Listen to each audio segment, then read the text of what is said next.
ये 5 साल सत्ता में नहीं रहे, आगे 5 साल के लिए फिर विदा हो चुके हैं। 2027 में चुनाव आएगा, मैं तो यह मानता हूं कि फिर कमल खिलेगा। फिर आपका अभी कोई भविष्य इस समय नहीं है, लेकिन सड़क किसने बनाई है, एक्सप्रेस किसने बनाया है, मेट्रो किसने बनाई है? जैसे लगता है आपने सैफई की जमीन बेच करके ये सब बनवा दिया है। तुमने घर के अपने पिताजी से पैसा लाते हैं बनाने के लिए, तुमने राशन काटा है तो पिताजी दोस्तों स्वागत है आपका हमारे चैनल पर। दोस्तों डिप्टी सीएम जी ने यूपी विधानसभा में कुछ ऐसे शब्द बोल दिए जो अखिलेश यादव जी को बिल्कुल भी अच्छे नहीं लगे और वो अपशब्दों से उनका अपमान करने लगे। बीच में आकर योगी आदित्यनाथ जी ने स्थिति को संभाला, तब जाकर स्थिति संभली। वीडियो बहुत अच्छी होने वाली है, वीडियो को लाइक जरूर करें, अच्छी लगे तो कमेंट जरूर करना और हमारे चैनल को सब्सक्राइब जरूर करना। चलो चलते हैं वीडियो पर। लेकिन सड़क किसने बनाई है, एक्सप्रेस किसने बनाया है, मेट्रो किसने बनाई है? जैसे लगता है आपने सैफई की जमीन बेच करके ये सब बनवा दिया है। तुमने घर के अपने पिताजी से पैसा लाते हैं बनाने के लिए, तुमने राशन काटा है तो पिताजी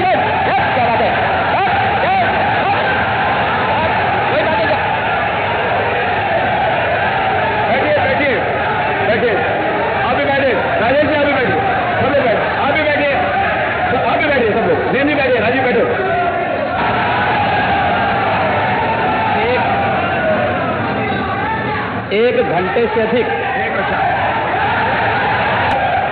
माननीय अध्यक्ष जी, नेता सदन खड़े हैं, माननीय आप अनुमति दे चुके हैं, उसके बाद ये शोर शराबा ठीक नहीं है, ये उचित बात नहीं। अध्यक्ष जी, 1 घंटे से अधिक पूरा सदन माननीय नेता प्रतिपक्ष को सुनता रहा। बड़ी शालीनता के साथ उन्होंने अपनी बात कही। विपक्ष के नेता का जो दायित्व था, उन्होंने अपने कर्तव्यों का निर्वहन किया। हम लोगों ने सुना। इस सदन में और सरकार के उप मुख्यमंत्री अपनी बात को रख रहे हैं, बीच में रनिंग कमेंट्री का मतलब क्या है? और दूसरा, एक सम्मानित नेता के खिलाफ असभ्य शब्दों का प्रयोग हो, तो शब्द का प्रयोग हो, तो ठीक नहीं है। और मैं बड़ी विनम्रता से कहूंगा नेता प्रतिपक्ष को कि आपको इतना उत्तेजित नहीं होना चाहिए। देखिए, सफाई की बात नहीं कर रहा हूं मैं, सवाल सफाई का नहीं है। देखिए, हम लोग भी जो विकास कार्य करा रहे हैं, या आपकी सरकार के समय जो विकास कार्य हुए होंगे, ये हमारी ड्यूटी थी। सरकार होती है और हर सरकार को अपनी उपलब्धि को कहने का अधिकार है।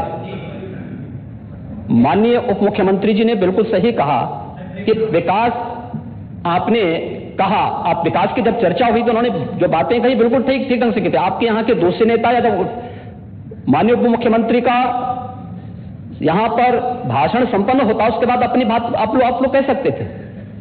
लेकिन देखिए, मैं कल भी देख रहा था, कल माननीय वित्त मंत्री जब यहां पे जवाब देने के लिए खड़े हुए,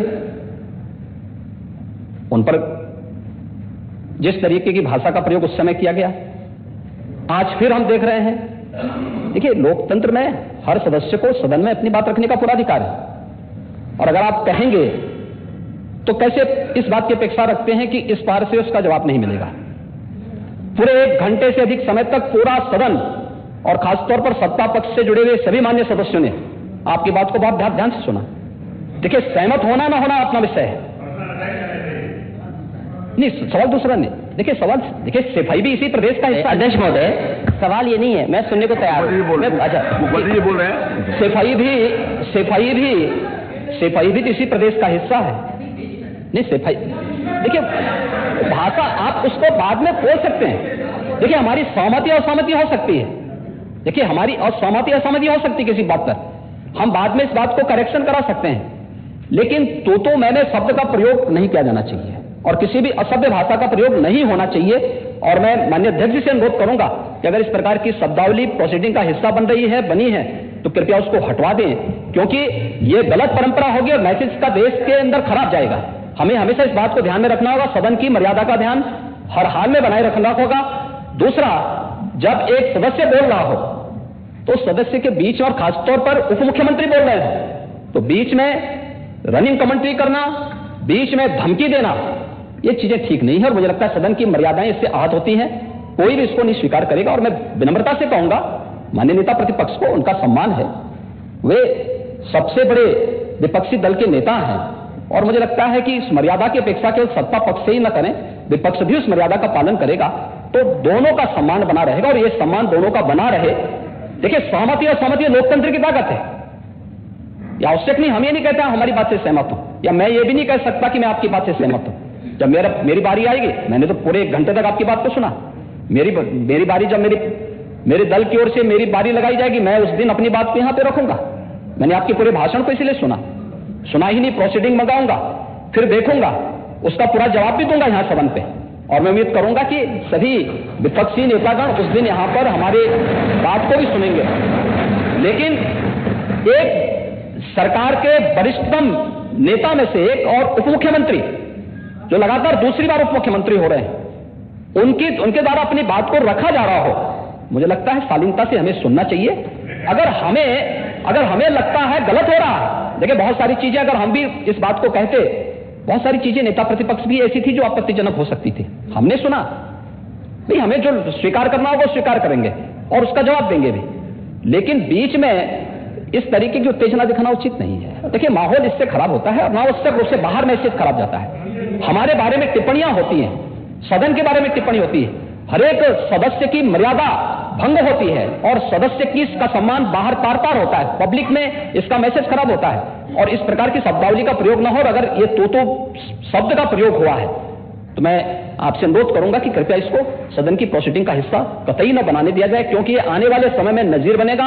फिर यही होगा जो इससे पहले इस सदन में होता रहा है, उस चीज को हर हाल में रोकना होगा। और मैं आपसे विनम्र अनुरोध करूंगा कि ये रनिंग कमेंट्री, बीच में धमकी देना, ये चीजें बंद होनी चाहिए। अच्छा होगा कि कार्रवाई को लिखवा लूंगा। धन्यवाद अध्यक्ष महोदय, जो बात अगर नेता सदन ने कहा कि कोई अनपार्लियामेंट्री लैंग्वेज या वर्ड्स आए तो उन्हें निकाल दिया जाए, मैं भी सहमत हूं। लेकिन मेरा अध्यक्ष महोदय वही निवेदन ये भी है कि किसी को पर्सनल नहीं कहा जाना चाहिए। सैफई, आपको बहुत ज्यादा सैफई की जमीन बेच करके हम और आप लोग को जनता हमें मौका देती है अपना बजट खर्च करने के लिए, आपको और हमें मौका मिलता है। मंत्री जी ने कहा ना कि कोई भी किसी को बहुत सरकारी पैसे से होता है, मेरा यही निवेदन है नेता संसद से, इस तरह की बात नहीं आया कि जमीन बेच करके कर दिया जाए। माननीय केवल मैंने ये कहा था कि जो आपके जिले के लिए जो 4 लेन बनी थी वो किसने बनाई थी? माननीय उप मुख्यमंत्री जी, बात है माननीय ध्यान से सब लोग बीच में माननीय अध्यक्ष महोदय, बीच में जो भी अनुपस्थित मैंने कहा जो कुछ भी हो। माननीय अध्यक्ष महोदय, मैं बीच में जब मैंने अपना भाषण कर रहा था उसमें नेता प्रतिपक्ष खड़े होकर के क्या कहे, शोर शराबे में बात सुन नहीं पाया। लेकिन जो मेरे कहने का एकमात्र तात्पर्य है कि उत्तर प्रदेश की जनता की सेवा के लिए जनता ने आपको नकार दिया है और भारतीय जनता पार्टी को लगातार स्वीकार किया।